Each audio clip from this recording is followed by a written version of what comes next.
Alors bonjour, merci d'être là pour le thème de la conférence qui est sur les tendances du e-commerce en 2018 et on va naturellement effleurer celle de 2019. Pour commencer, je souhaitais déjà vous rappeler un petit peu les principales tendances qu'on a pu avoir sur les dernières années. Avec nos mémoires de poisson, les choses vont très très vite, mais on a quand même mis en place du marketing automation, on a mis de l'UX, la législation avec la loi Hamon, les cookies, le M-Mobile qui a décollé en décembre 2016, les PWA, les notifications sur les navigateurs, l'A/B testing, les avis clients, le click and connect, enfin énormément de choses qui font qu'on est vraiment sur un écosystème qui évolue très très rapidement dessus.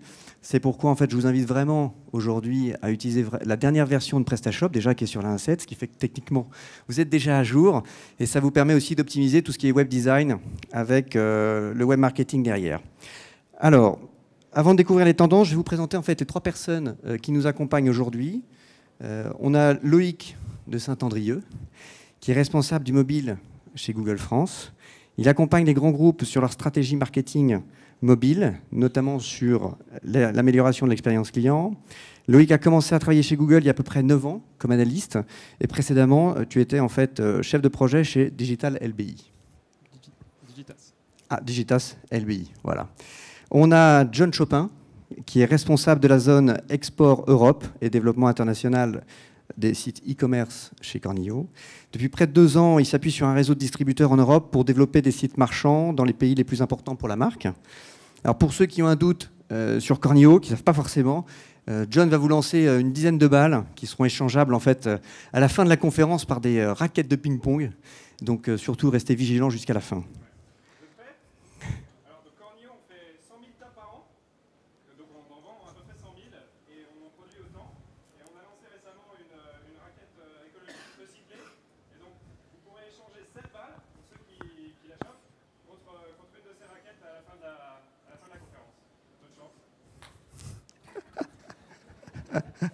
Bon, j'aurais bien aimé avoir la série limitée sur les nouvelles tables de ping-pong, mais là, on se contentera des balles avec les nouvelles raquettes dessus. Bon, alors ceux qui sont au dernier rang, je suis un petit peu désolé, on pourra faire une deuxième session s'il le faut. Je vais maintenant présenter Nicolas Chevalier, qui est le fondateur et le dirigeant de e-commerce Nation, qui est la première communauté e-commerce en Europe, créée il y a maintenant 3 ans, avec des sites autant en anglais, en espagnol et en allemand. Tu es donc un professionnel du e-commerce, car tu as participé au lancement de Copenation, société spécialisée dans le e-opening, issue de l'incubateur allemand Rocket Internet. Tu partages beaucoup ton expérience et tes conseils sur le e-commerce et le web marketing depuis ton site web et les différentes conférences que tu animes partout en France. Alors, j'ai pas de balle de ping-pong, je suis désolé, ni de code promo, donc peut-être pour une prochaine fois. Parfait. Et moi, je suis moi-même Douglas Maton, le fondateur en 2001 de l'agence 123, qui est basée en fait à Paris et à Bordeaux. Nous sommes une agence qui est certifiée PrestaShop depuis 2010, principalement sur la partie boutique en ligne, et on accompagne majoritairement des PME françaises du type Cornillo qui cherchent un petit peu des relais de croissance au travers de multi-boutiques pour développer du B2B, du B2C, du SAV, qui recherchent aussi à se développer en fait sur l'international, fluidifier un petit peu tous les ERP qu'ils ont. Et donc, c'est en tant qu'expert dans ce domaine que j'essaierai de modérer le mieux possible cette table ronde. Voilà. Si vous avez des questions, j'espère qu'il nous restera une dizaine de minutes parce que la conférence a commencé un petit peu en retard. Et surtout, je vous invite à partager vos commentaires sur les différents réseaux sociaux. La première question, aujourd'hui, le mobile a complètement explosé. On regarde Le Bon Coin, c'est plus de 60% du trafic qui est fait au travers du mobile et des tablettes. D'après l'indice ISM, qui est l'indice commerce mobile de la FEVAD, aujourd'hui, on a connu une progression de 25% du chiffre d'affaires au premier trimestre 2018 par rapport à celui de 2017. Et l'année antérieure, c'était 38%. Donc on est vraiment sur des croissances à 2 chiffres. Et ça représente 16% des achats aujourd'hui depuis le mobile. Donc Loïc, toi qui es expert là-dessus, quels seraient tes conseils sur le mobile first ?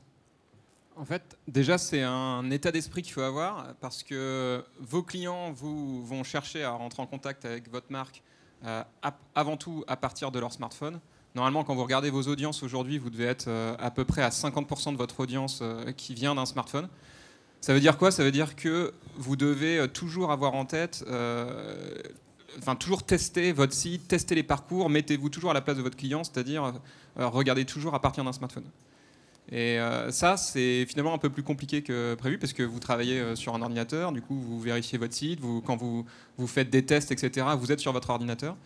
Et la première chose que je voudrais vous dire, c'est de penser toujours à tester, faites vos parcours, vérifiez que tout fonctionne bien, mettez-vous vraiment à la place de votre client qui aujourd'hui est sur smartphone. Donc nous, chez Google, on a remarqué quand même déjà depuis un moment le passage au mobile, le fait que maintenant, depuis l'année dernière, on a plus de requêtes qui viennent de smartphones que de requêtes qui viennent d'autres écrans. Médiamétrie a communiqué les chiffres d'audience aussi en France, où aujourd'hui 18% des Français ne se connectent à Internet qu'avec leur smartphone. Donc on leur dit hier, vous êtes connecté à Internet, comment? En fait, je me suis connecté uniquement avec mon smartphone.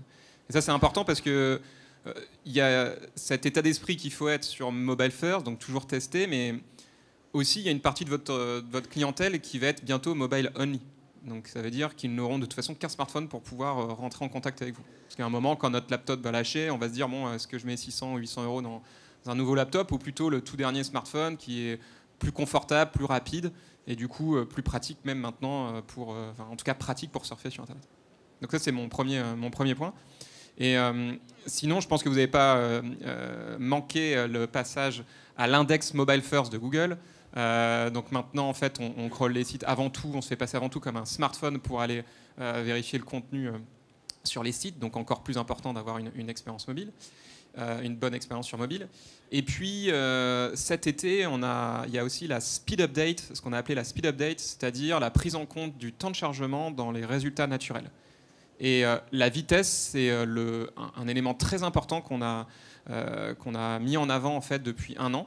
Tout à l'heure, j'entendais justement Alexandre qui a bien rappelé que c'est vrai aussi PrestaShop, le principe c'est d'être encore plus rapide qu'avant. Et c'est très important, notamment sur le mobile, où on n'a pas toujours des connexions 4G actives. On peut être dans des lieux comme ça, où on capte peut-être moins bien la 4G ou en déplacement. Donc faire attention que le site se charge rapidement, c'est aussi un élément très important. Vous, Cornillo, je pense qu'Analytics n'a plus de secret pour vous en termes de chiffres un petit peu. Vous arrivez à suivre? Oui, absolument. Et en fait, donc, sur ce thème-là, sur le mobile first, on se retrouve exactement dans le même cas. Ça a évolué jusqu'à aujourd'hui un chiffre de exactement 50% de notre trafic qui est en mobile et 50% donc via l'ordinateur. Et en fait, quand c'était moins, on ne se posait pas forcément la question. On se disait qu'on allait améliorer notre site pour l'ordinateur. Mais aujourd'hui, une fois qu'on est à 50%, on se pose vraiment la question. Et aussi, donc, comme je m'occupe de l'international, dans certains pays, c'est même plus encore. Par exemple, en Espagne, le trafic, c'est plus de 60% qui est déjà sur le mobile. Donc, ça a le mérite de nous faire poser la question avant. Et donc, en fait, c'est aussi un des bénéfices de l'international, c'est qu'on est toujours à l'affût des trends où ils se développent, et donc du coup, on doit s'en inspirer avant. Et donc la deuxième chose, c'est qu'aujourd'hui, on a eu un site qui est responsive, mais on doit sans arrêt améliorer cette responsivité. Donc du coup, quels sont les éléments à mettre en place? C'est des choses qu'on se pose, des questions qu'on se pose chaque jour. Et par exemple, un checkout simplifié pour les méthodes de paiement, c'est des projets qui sont dans les tuyaux. Et Nicolas? Ce qu'on voit, c'est qu'il y a l'aspect technique qui évolue très vite. Donc c'est ce qu'on voit avec Google qui va avoir un système qui va être beaucoup plus centré sur le mobile. Mais c'est surtout les comportements d'utilisateurs. Comme Louis l'a mentionné, aujourd'hui, il y a des utilisateurs qui utilisent uniquement le mobile pour aller sur Internet. Mais aussi, posez-vous la question. Aujourd'hui, quand vous prenez votre mobile, c'est pas seulement pour aller sur Internet, c'est plus pour aller sur les réseaux sociaux. Et quand vous avez de l'acquisition qui est faite via les réseaux sociaux et que vous avez des réseaux sociaux qui vont développer aussi des buy buttons, c'est-à-dire d'acheter directement via Pinterest, via Instagram, via Facebook, ça va être aussi de nouveaux leviers techniques et des nouveaux standards pour vos utilisateurs. Donc vous, si votre site s'aligne pas forcément sur ces critères-là, si vous n'avez pas forcément un site qui s'aligne directement sur ces critères mobiles, je pense que c'est problématique et on le voit, je pense qu'il y aura de formidables opportunités pour ceux qui arrivent à saisir ce tournant du mobile. Après, il y aurait éventuellement une question que moi j'aimerais bien savoir, parce qu'on a pas mal d'e-commerçants qui nous posent cette question, AMP ou pas AMP? Alors, AMP, c'est Accelerated Mobile Pages. Donc, c'est en fait des pages qui sont très légères en termes techniques, elles pèsent peu. Et elles sont servies par le cache Google quand on accède à ces pages à partir du résultat naturel. Et maintenant aussi, d'ailleurs, à partir d'AdWords, sur certaines conditions, on peut aussi avoir ce bénéfice sur AdWords. Donc, AMP, clairement, ça donne le premier contact que j'ai avec la marque. L'objectif, c'est qu'il soit instantané.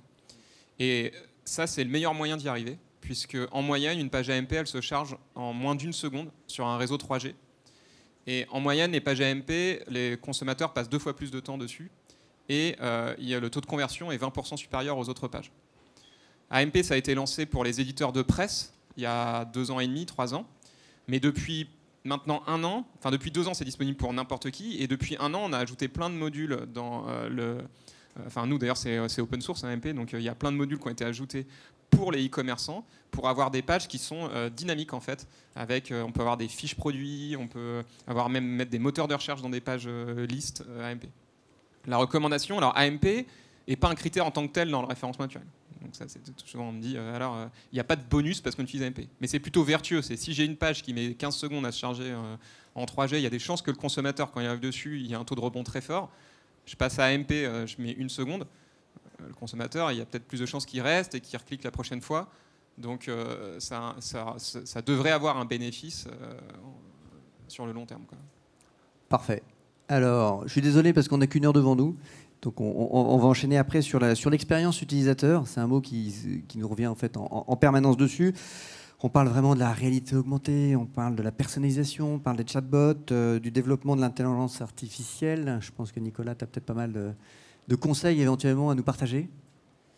Alors, je pense qu'aujourd'hui, quand on est e-commerçant, c'est vraiment difficile de tout suivre, de faire une veille vraiment conséquente. On nous parle d'intelligence artificielle, de personnalisation, d'expérience utilisateur.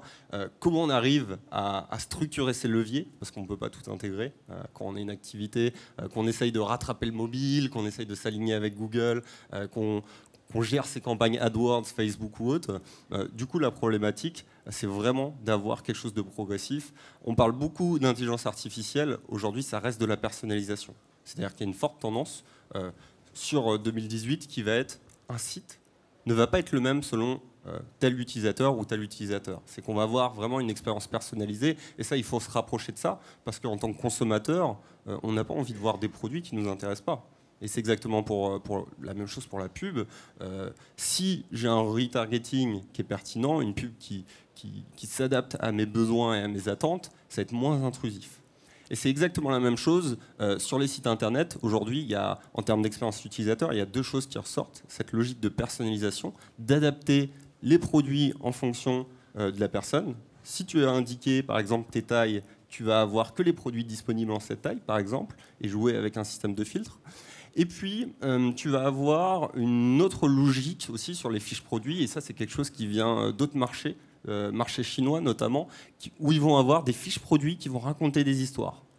On ne va plus être dans une logique juste regarder mon produit, cliquer et acheter, mais on va dire voici ce produit, il a été élaboré de telle manière, il symbolise telle valeur et il y a telle communauté autour. Donc c'est vraiment de créer un écosystème autour de produits, surtout qu'aujourd'hui, la tendance pour avoir un e-commerce qui fonctionne, c'est d'avoir une marque forte pour avoir davantage de marge et puis voilà, de raconter une histoire et d'avoir une marque forte autour de ça.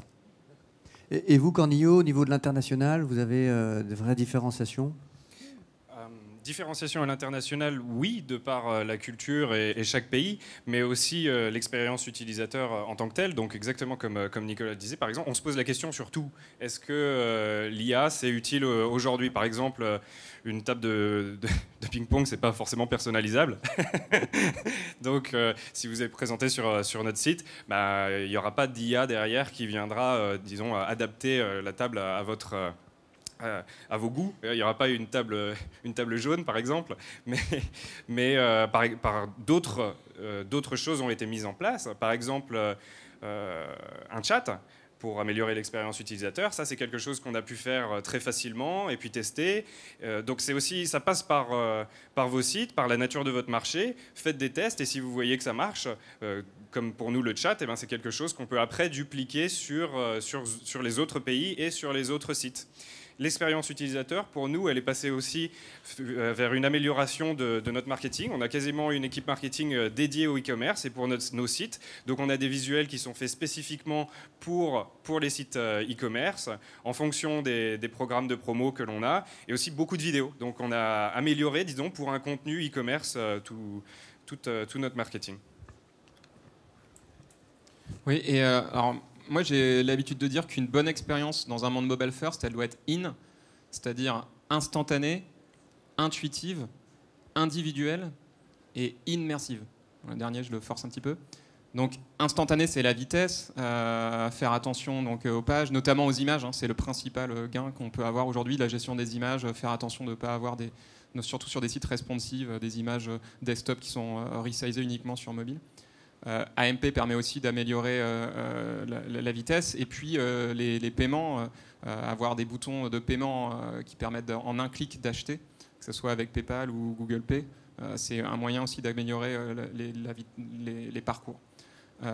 Intuitif, c'est l'ergonomie UX. Nous, on a partagé en début d'année les meilleurs sites e-commerce au niveau IMI. On a fait un benchmark dans 15 pays en Europe des meilleurs sites e-commerce. Je vous conseille d'aller voir. C'est sur le site thinkwithgoogle.com/fr. Et dans l'ergonomie, voilà, les best practices. Il y a plein de best practices, je pense que vous en connaissez pas mal. Mais ce qui est intéressant dans l'accompagnement qu'on a fait avec certains clients, c'est de se rendre compte que... par exemple, mettre un sticky call to action, donc c'est quand le bouton de ajouter au panier, il reste toujours visible au-dessus de la ligne de flottaison.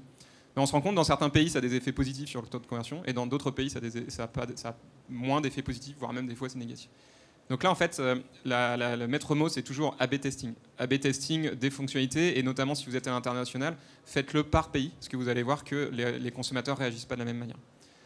Les progressive web apps, donc qui sont, en fait, ce que je rappelle, c'est un site mobile. Une Progressive Web Apps, PWA, c'est votre site mobile qu'on booste avec des fonctionnalités qui étaient jusque-là réservées aux applications. Plus je me sers du site, plus je débloque, par exemple, la possibilité d'ajouter le raccourci de ce site à mon écran d'accueil, de m'abonner à des push notifications à partir du site mobile, d'avoir la gestion du site en offline, de pouvoir, même quand j'ai plus de connexion, voir du produit. Ça, c'est une manière aussi d'avoir des parcours plus intuitifs. Individuel, c'est des parcours personnalisés, on vient d'en parler. Des fois, c'est tout simple. Hein. Je fais une recherche sur un site. Quand je reviens, c'est bien d'avoir cette recherche qui a été enregistrée. J'ai consulté des produits. Quand je reviens, d'avoir les produits mis en avant. Bah, tiens, les derniers produits que vous avez vus. C'est tout bête, mais ça marche bien. Et il faut aussi faciliter, notamment aujourd'hui, les parcours. Il y a encore des parcours cross-device, donc faciliter l'identification des clients. Plus on a des clients identifiés, avec donc, du sign-in, donc social login ou autre, permettent d'avoir des expériences plus personnalisées parce qu'on connaît l'utilisateur et du coup ça facilite des expériences personnalisées. Immersif, c'est plus pour le long terme, réalité virtuelle, réalité augmentée. Donc là, c'est pas forcément la chose à faire tout de suite. Mais voilà, je pense que c'est intéressant de suivre ces conseils. Ok, merci beaucoup. La FEVAD balançait un nouveau chiffre comme quoi il y a plus de 12% de nouveaux sites qui sont arrivés. Ça fait 19 000 sites en plus qui ne sont pas forcément des confrères, qui peuvent être un peu des concurrents. Donc comment émerger un petit peu sur le web? On parle de plus en plus des recherches qui vont être au niveau visuel ou la recherche vocale dessus. Est-ce que vous avez commencé un petit peu à travailler dessus chez Cornio? Alors, Cornio, de par la nature de notre produit, on n'est pas forcément des early adopters. C'est vrai qu'on se trouve plutôt dans la masse. Et comment être trouvé par le web, ça a passé par les bases, c'est-à-dire du SEO, et du Google AdWords, du Google Shopping, etc. Donc, rien que le SEO, en fait, c'est un gros travail en soi. Et on a renforcé nos équipes. Par exemple, il y a 1 an et demi, on a embauché à temps plein un spécialiste du SEM. Et donc chaque site à l'international a été adapté avec la langue du pays, mais pas faite par nous-mêmes, fait par un vrai local, un distributeur qui connaît extrêmement bien son marché. Donc on s'est assuré d'avoir les meilleures bases possibles pour conquérir ce marché. Et évidemment, donc on se pose la question des trends du futur, mais on pourrait trouver par exemple la recherche vocale, c'est peut-être pour nous, c'est peut-être un petit peu tôt. Ce qui est important de comprendre, c'est qu'avec toutes ces innovations, il faut décomposer le processus. C'est-à-dire, si j'ai un assistant vocal, que je lui pose une question, il va devoir me fournir du contenu. Si je suis un site e-commerce, que je n'ai pas de contenu, je ne vais pas pouvoir répondre à cette problématique. Donc en fait, ce qu'on s'aperçoit, c'est que la plupart des sites e-commerce qui tournent, ça devient des médias. C'est-à-dire qu'ils créent un écosystème en termes de contenu, en termes de communauté, et peu importe les innovations, ils vont devenir une référence sur une certaine thématique. Et ils vont pouvoir accompagner davantage l'utilisateur. Donc moi, c'est ce que je vois sur certains sites e-commerce. Ils sont très bien préparés à ces innovations technologiques parce qu'ils dégagent le maximum de valeur pour ces utilisateurs. Si demain, je veux acheter une table de ping-pong et que je pose à Alexa la question quelle est la meilleure table de ping-pong ou quelle est la table de ping-pong qui dure le plus longtemps, si j'ai de la documentation là-dessus, c'est ce qui va me permettre de rentrer en contact avec le site e-commerce, de conclure une vente ou autre. Et ça, c'est vraiment problématique parce que aujourd'hui, Google dispose plusieurs résultats, mais un assistant vocal, il y aura un seul résultat. Sur une recherche d'image, si vous n'avez pas la bonne image ou si l'algorithme ne reconnaît pas l'image, vous n'allez pas être disposé aussi en face. Et peut-être que demain, ça va être de la réalité virtuelle, ça va être de l'intelligence artificielle. Donc on ne sait pas où ça nous mène. Mais si le site e-commerce s'oriente vers cette logique de contenu, ça permet de fidéliser et d'être prêt à ces innovations technologiques. Un petit complément, Loïc, peut-être? Oui, peut-être sur Google Shopping, par exemple, avec un flux produit, vous pouvez être présent dans un résultat de recherche, vous pouvez être présent sur Google Images, vous allez pouvoir être présent sur YouTube. Donc ça, c'est assez intéressant. Et puis plus tard, sur Google Assistant, donc aux États-Unis aujourd'hui, les flux shopping sont aussi poussés sur Google Assistant. Sur la partie recherche, nous on se rend compte que c'est vrai que on fait des recherches vocales aussi sur son téléphone, juste en cliquant sur le micro pour faire, parce que c'est plus pratique des fois. Il y a Assistant maintenant, je ne sais pas si vous avez déjà essayé Google Assistant, sur vos téléphones, sur des enceintes connectées, sur des casques, c'est un peu partout. C'est une plateforme qui est présente sur plein de devices. Et là, c'est vrai que le consommateur, ce qu'il aime bien sur du vocal, c'est que c'est rapide, parce qu'en fait, on communique plus d'informations à la voix qu'en tapant, que c'est pratique, c'est plus naturel. Et puis, ils font des vraies phrases, en fait. C'est ça qui est intéressant. On voit qu'ils font des phrases différentes. Par exemple, sur Google, on va dire, même d'ailleurs, des fois, il y a une différence entre Google Assistant et même faire de la voix sur Google. Je vais faire une recherche sur Google en mettant le micro, je vais dire recette pain perdu. Alors que si j'utilise Assistant, je dis OK Google, quelle est la recette du pain perdu? Et on voit que c'est pas du tout la même chose. Donc ça, c'est intéressant. Je vous invite vraiment à tester parce qu'on voit que ça retire des frictions pour certains consommateurs dans certains moments, dans certains contextes. Parce qu'en fait, le vocal, on peut aussi faire plusieurs choses en même temps. Donc, on peut être dans la cuisine avec les mains sales, on peut faire du sport. Et ça, c'est une autre manière de rentrer en contact avec des marques. Ça ne vient pas remplacer. Hein. Il y a plein de moments où j'ai pas envie de... là, vous n'avez pas envie de parler, de faire une requête vocale. Hein, si vous êtes tranquillement sur votre téléphone en train de faire autre chose que nous écouter, peut-être. Mais il y a d'autres moments, en fait, ça va vous apporter de la valeur ajoutée. Donc ça, c'est intéressant. Il y a une autre chose que je vous recommande de tester. C'est Google Lens qu'on a lancé maintenant. C'est intégré sur certains téléphones Android directement à l'appareil photo. Sinon, c'est une application. Et Google Lens, on réduit encore les frictions. J'ai juste à pointer mon téléphone sur un produit et hop, il va me le détecter automatiquement. D'ailleurs, en live, en fait, il détecte tout ce qu'il arrive à reconnaître sur l'image et il va pouvoir mettre en avant. Et d'ailleurs, on va pouvoir mettre en avant des flux shopping aussi. On dit, tiens, ça, si je prends ma montre, et tiens, voilà, c'est telle montre, voilà les montres que j'ai retrouvées sur Internet à laquelle tu peux acheter. Donc, avec les progrès en machine learning, c'est vrai qu'aujourd'hui, la recherche visuelle et la recherche vocale, honnêtement, sont quand même arrivées à maturité. On a beaucoup moins d'erreurs qu'on avait dans le passé, et ça permet de lever des frictions. Oui, parce qu'aujourd'hui, on dit que c'est quand même 20% des recherches, et à 2020, ça devrait être 50% des recherches. On est cohérent ? Il faut commencer. Je pense qu'on peut demander à la salle qui a déjà utilisé un assistant vocal dans la salle. C'est tout. Bon. Moins de 20%. Okay. On fera ça l'année prochaine. Donc, parfait, merci. On va passer sur la partie social commerce. Parce qu'aujourd'hui, en fait, je pense que dans la salle, s'il y a-t-il une personne qui n'est pas connectée à un réseau social? Voilà. Donc, il y a pléthore, en fait. Il y avait une personne là-bas. OK. Je pense que Nicolas, sans tous nous les lister, mais peut-être nous donner un petit peu ton retour d'expérience pour voir ceux que tu privilégierais peut-être aujourd'hui dessus. Alors, aujourd'hui, quand on lance son e-commerce, je pense que Facebook Ads est juste génial. Les retours qu'on a voilà, des e-commerçants, en termes de prix, ça reste abordable. Bien sûr, il y a Google AdWords qui est un incontournable. Donc, ces systèmes de pub, pourquoi ils sont intéressants? Pas seulement pour faire de l'acquisition et faire de la vente, mais pour comprendre sa communauté. C'est-à-dire qu'il y a quelques années, les écoles de commerce, elles faisaient quoi? Elles faisaient des études de marché. Je vais faire des questionnaires pour avoir les tendances du marché.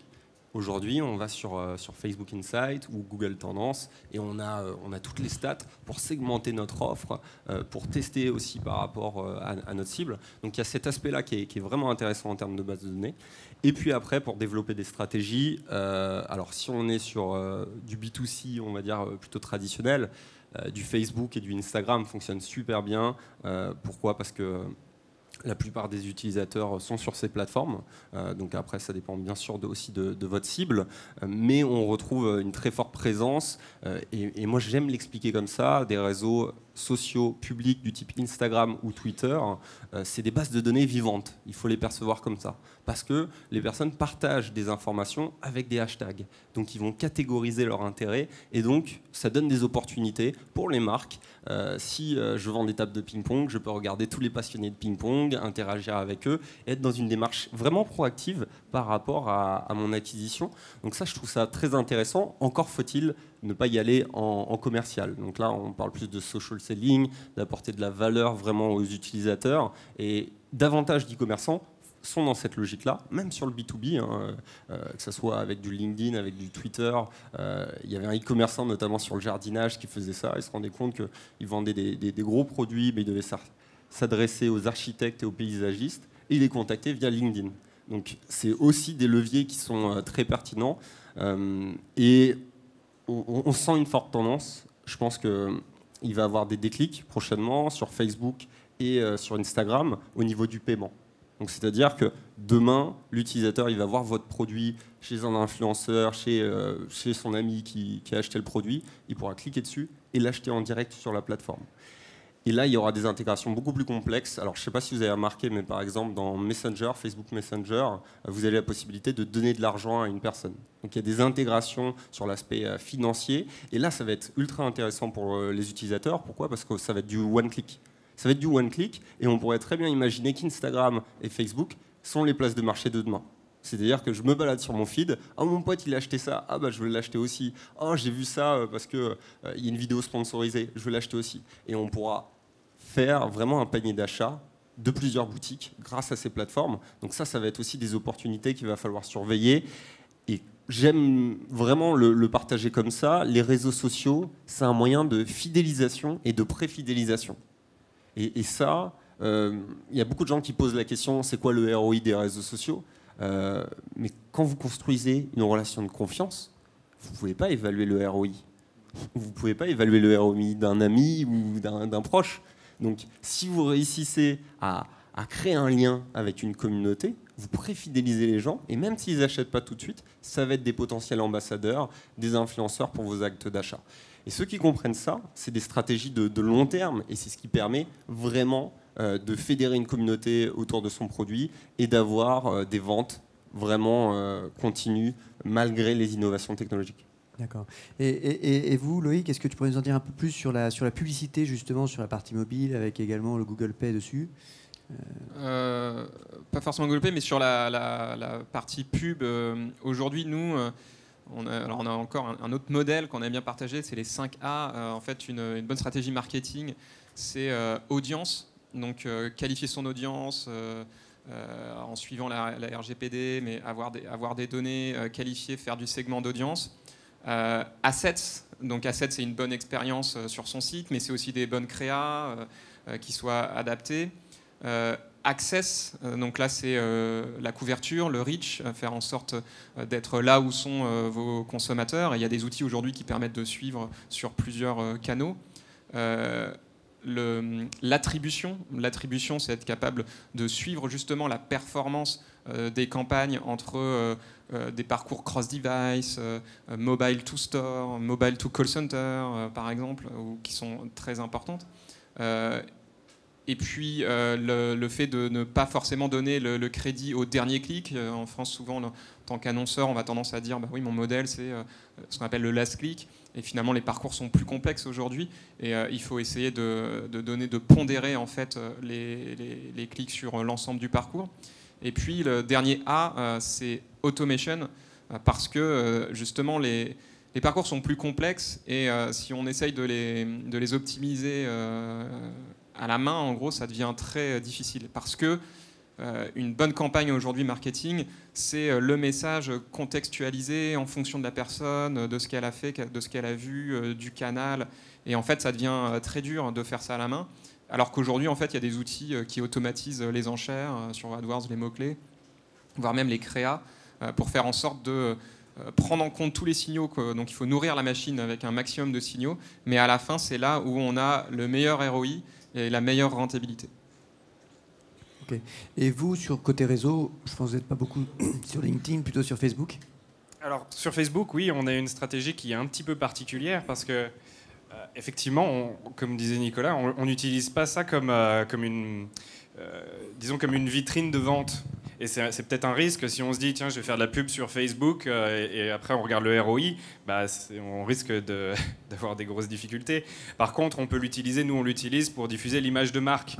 Par exemple, dans notre cas, on a deux cibles. On a les joueurs de ping-pong qui sont passionnés, c'est niche et c'est une communauté dynamique. Par contre, eux, ils jouent en club et ils ne seront pas susceptibles d'acheter une table de ping-pong. Moi, je veux vendre une table de ping-pong et mes clients, ça peut être n'importe qui parmi vous. Donc, en fait, la cible, elle est tellement large que si je devais faire de la pub sur Facebook pour tout le monde, bah, ça me coûterait peut-être trop cher. Donc, du coup, on utilise Facebook pour instiller des idées, des suggestions et pour diffuser l'image de marque, mais pas forcément comme un levier commercial. D'accord, parfait. Ben, merci beaucoup. Aujourd'hui, dans les années 40, on parlait du petit épicier. Dans les années 60, la grande distribution est arrivée. Dans les années 80, le hard discount avec ED. En l'an 2000, le web est arrivé. On a maintenant le phygital qui arrive. Typiquement, Amazon a ouvert sa première boutique physique en fait à Seattle. Donc aujourd'hui, comment justement, avec Cornillo, vos relations ont un peu évolué, soit avec vos clients finaux, vos partenaires, au travers des années? Donc, en fait, on a un parcours qui est assez spécial. C'est-à-dire que les gens, en fait, quand ils vont, par exemple, chez Decathlon ou dans un magasin, ils voient une table de ping-pong. Et donc, la suggestion commence là. Donc, ils peuvent se dire, tiens, ça peut être intéressant d'avoir une table de ping, mais ils ne sont pas forcément dans une démarche commerciale, et même d'achat. Par contre, s'ils le deviennent plus tard, ils vont aller checker online ce qu'il y a disponible, ce qu'il y a sur le marché, et donc c'est à ce moment-là où on les récupère. Et donc par exemple, vous allez chez Decathlon, vous voyez une table Cornillo, ensuite online vous voyez une table Cornillo à nouveau, et bien là on commence à être dans un processus d'achat, donc on les invite sur plusieurs channels à acheter, et une fois que c'est fait et que le client reçoit sa table de ping-pong, là on est en contact physique avec. Donc entre par exemple le packaging de la table où on a des éléments de communication, par exemple la notice de montage, on va avoir un QR code qui permet d'avoir une vidéo de montage, et on va bientôt par exemple mettre une landing page qui permet au client d'enregistrer une garantie, une extension de garantie. Ensuite, on va pouvoir acquérir de la data et suivre le client, et ensuite utiliser par exemple un processus de marketing automation, rester en contact. Et donc c'est pour ça on fait disons, des va-et-vient entre le digital et le physique. Avec cette logique au final de physique, et même juste sur le web, ce qui est important, c'est d'avoir plusieurs messages au bon moment, et différents messages. C'est-à-dire que c'est pas tout le temps hey, achète mon produit, hey, achète mon produit, hey, achète mon produit. Non, c'est hey, regarde mon produit, il est intéressant parce que ça. Ah, regarde, il y a tel influenceur qui l'utilise et qui a fait un test par rapport à ça. Oh, je t'ai fait un guide d'utilisation par rapport à ça. Donc c'est vraiment de créer un écosystème qui va apporter de la valeur et qui va encercler en fait l'utilisateur pour, quand il sera prêt, il sera dans le besoin, il puisse vraiment actionner et qu'il n'oublie pas mon produit. Donc ça, on le voit vraiment en termes de stratégie. Après, en tant qu'e-commerçant, c'est de se dire, OK, comment je peux avoir tous ces messages différents? C'est compliqué, ça prend du temps de créer du contenu ou autre, mais du coup, c'est d'investir aussi ses clients, ses ambassadeurs pour qu'ils vous fournissent du contenu. Donc là, on parle de contenu généré par les utilisateurs, ce qui permet de multiplier les messages et d'avoir pratiquement une force de vente derrière son site e-commerce. Et sur le physique, c'est exactement la même chose. C'est-à-dire que si vous êtes tout le temps dans les démarches frontales, et là, on le voit, j'habite à Caen, moi, des petites villes, voilà, comparé à Paris. Les bars qui fonctionnent, c'est les bars qui font des soirées à thème, qui font des karaokés, qui apportent de la valeur. Pourquoi? Parce que si vous voulez aller dans tel magasin, si c'est pas pour acheter, s'il y a le même produit en ligne, il faut donner une raison à l'utilisateur d'aller en magasin. Donc là, c'est exactement cette même logique de valeur, c'est-à-dire si vous avez des boutiques physiques, c'est de se dire pourquoi l'utilisateur il va aller dans le magasin, s'il peut trouver moins cher en ligne. Il n'y a pas de raison. Donc aujourd'hui, les parcours d'achat se réinventent et on voit des pop-up stores, on voit vraiment des nouveaux réseaux se mettre en place. L'actualité avec Google et Carrefour, là au final, on voit que c'est des groupes qui ont une force au niveau technologique et qui peuvent l'associer à plusieurs points de contact. Et au final, ils synchronisent d'une certaine manière pour avoir une communication beaucoup plus conséquente. Et aujourd'hui, pour les commerçants, c'est aussi une nouvelle chance. Pourquoi? Parce que les commerces traditionnels ont de la valeur avec leurs produits et ils peuvent les diffuser plus facilement. Mais encore, faut-il capter l'attention en dégageant de la valeur pour vendre ses produits. Tout à fait. C'est là où, pour reprendre les questions précédentes, tu avais quelque chose à rajouter, Loïc, peut-être? Peut-être oui. Nous, ce qu'on a dans les études qu'on fait, on se rend compte que le consommateur va moins souvent qu'avant en boutique, parce que finalement, il se renseigne en ligne. En fait, il se renseigne d'abord en ligne, et puis quand il va en boutique, il a déjà beaucoup d'informations, et il est mieux préparé à faire son achat. Donc ça ne veut pas dire que le chiffre d'affaires des boutiques baisse, mais finalement, avant, il fallait que je venais 3-4 fois dans une boutique pour regarder, et puis après, je faisais mon achat. Là, finalement, je vais me renseigner en ligne, je compare, et puis quand j'arrive en boutique, j'ai déjà fait ma décision. Donc ça, c'est intéressant, parce que ça change beaucoup, d'ailleurs, dans les comportements en boutique. Les consommateurs là, ont plus d'infos, et donc ils vont challenger plus, d'ailleurs, les vendeurs. Et le mobile est très important sur la dimension locale, parce qu'en fait, on a toujours son téléphone avec soi. Donc on va s'en servir pour localiser les boutiques, on va s'en servir pour chercher de l'information, on va s'en servir dans les boutiques aussi. Dans les boutiques, je vais regarder pour comparer des prix. Alors plus basiquement d'ailleurs, je vais juste prendre des produits en photo pour les envoyer à ma femme pour dire tiens, c'est bon, tu veux ce truc-là. Les QR codes, ça pas autant décollé que ça en France. On envoie plutôt des messages et puis des images.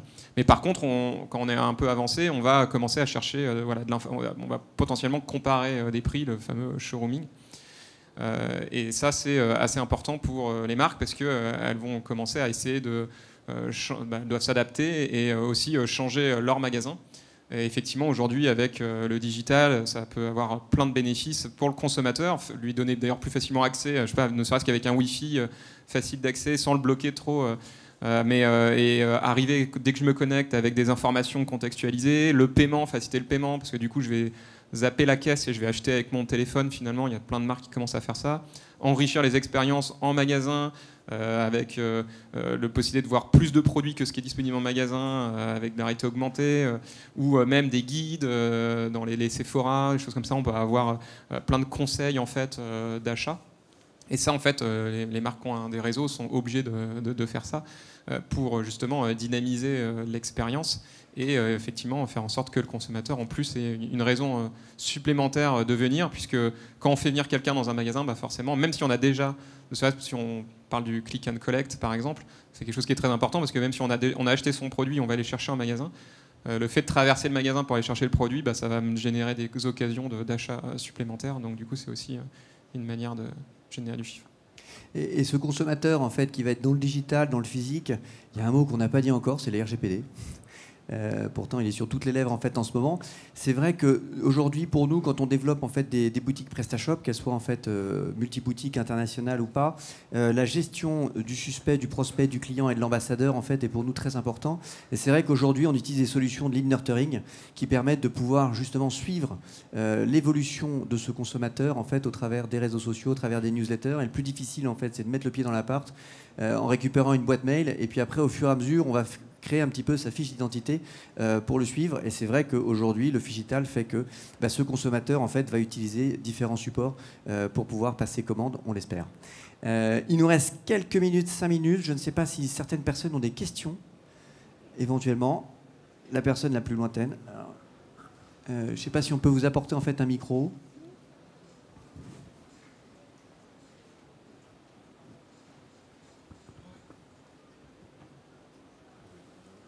Hein?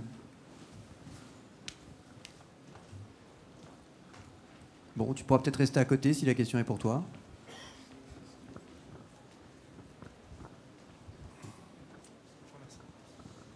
Alors ma question concerne les AMP, à savoir qu'on a installé sur notre site un module d'AMP qui a fait exploser le nombre de clics sur mobile. On a multiplié quasiment par 2 le nombre de clics, même un peu plus que ça, depuis qu'on a des AMP. Le problème, c'est que le module actuel est très rigide. On ne peut pas intégrer tous nos modules annexes, etc. Est-ce qu'il y a des projets, en tout cas pour PrestaShop, plus dynamiques de modules d'AMP, c'est-à-dire qui intégreraient non seulement les fiches produits et le contenu des fiches produits, ainsi que tous les modules annexes qui donneraient d'autres informations, comme par exemple ce qui est disponible en magasin ou autre. Voilà. Alors moi, je peux pas répondre. Hein. Du coup, je sais pas si PrestaShop est là. Autant on est au courant de beaucoup de choses chez PrestaShop, mais là, on va sécher sur la question. On va demander à un expert PrestaShop, mais... Je crois qu'il y en a plusieurs ici. Peut-être une autre question. Alors, on ne voit pas très bien parce qu'on a les lumières. Eh ben, écoutez, je suis content qu'on vous ait tous contentés finalement. Ah, Nicolas. J'ai une question. Ça va être pour Loïc. Tu parlais tout à l'heure de la différence des résultats par rapport à la commande vocale qu'on peut avoir sur Google et puis par rapport à l'assistant Google. Est-ce que ces résultats ils sont basés de la même manière que le référencement naturel ? Si tu as l'info, je ne sais pas. Non, il y a deux choses. Il y a nous, ce qu'on observe sur mon commentaire, c'était une observation des utilisateurs entre j'utilise le micro sur mon téléphone quand je suis sur google.fr et je parle à l'assistant. Où là, en fait, on observe deux choses différentes. Ça doit être du vocal. On n'a pas la même relation parce que l'assistant, il est personnifié. Du coup, on va lui parler. D'ailleurs, on lui dit merci. On dit salut, ça va. Enfin, il y a une vraie relation. Après, ce que je vois pointer derrière ta question, c'est comment je fais si je pose une question à l'assistant en vocal, donc en gros à une enceinte, parce que si je suis sur mon téléphone, on affiche des résultats. En fait, on a un carrousel avec des résultats. Je suis sur une enceinte. Comment ça se passe ? Donc aujourd'hui, en fait, c'est un algorithme finalement. C'est en fonction de la pertinence, du contexte, de l'utilisateur, on va mettre en avant une réponse quand on va dialoguer avec l'enceinte. Mais Assistant, c'est une plateforme qui est toute récente. Hein. Elle a 1 an en France. Et du coup, en fait, elle évolue beaucoup avec le consommateur, puisque pour l'instant, c'est en pleine phase d'émergence. Donc du coup, on va suivre le consommateur. Et nous, notre objectif, c'est d'avoir des réponses les plus pratiques possibles et plus fluides. Et par exemple, on a des parcours spécifiques pour les news. Donc quand on va demander des news, on va avoir des sortes de podcasts en gros qui vont être diffusés, où on va être capable aussi de lire des articles avec une voix de synthèse. Ou pour les recettes aussi, il y a un parcours spécifique. Donc je pense que en fonction de certaines questions, on va adapter nos offres pour que ça soit, les réponses pour que ça soit plus facile sur du vocal. Après attention parce que Assistant en fait c'est disponible dans plein d'écrans, bientôt dans les voitures, dans plein d'objets connectés. Et seulement certains n'ont pas, dans plein d'appareils et seulement certains n'ont pas d'écran, dont certaines enceintes. Mais ça y est, les enceintes avec écran arrivent là, au CES de Las Vegas. Les premières enceintes connectées avec écran sont là. Et du coup, finalement, ce qui sera très intéressant, ça sera de suivre est-ce que le consommateur est finalement plus atterré par un appareil qui n'a pas d'écran, et parce qu'il se dit, du coup, j'y vois un avantage qui n'est pas d'écran parce qu'il est plus discret, par exemple. Ou est-ce qu'il se dit, il se dira, non, finalement, je préfère avoir un écran parce que je peux faire plus de choses avec.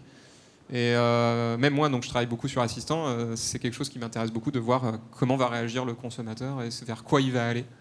Par exemple, en tant que parent, c'est vrai que moi j'ai 2 enfants, je vois bien ce que peuvent ressentir certains parents en disant tiens, c'est quand même bien pratique d'avoir une enceinte sans écran. on se sent plus en confort. Et on voit mon fils qui demande donc un truc qui a un carton qui demande tous les jours, c'est quel est le bruit du chat, du tigre, quel est le bruit du camion de pompier. Donc tous les jours, il demande à Google le bruit du camion de pompier. Et c'est vrai qu'en fait, c'est on se sent, c'est un des bénéfices d'un appareil sans écran. Est-ce que ça prendra le pas sur les bénéfices d'avoir un écran et de pouvoir interagir et pouvoir consulter du contenu? Ça faudra le voir avec les consommateurs. Bah, écoutez, on aura l'occasion de prolonger ça l'année prochaine avec plaisir. Voilà. Bah, écoutez, merci beaucoup. Bonne suite de conférence en tout cas et à bientôt.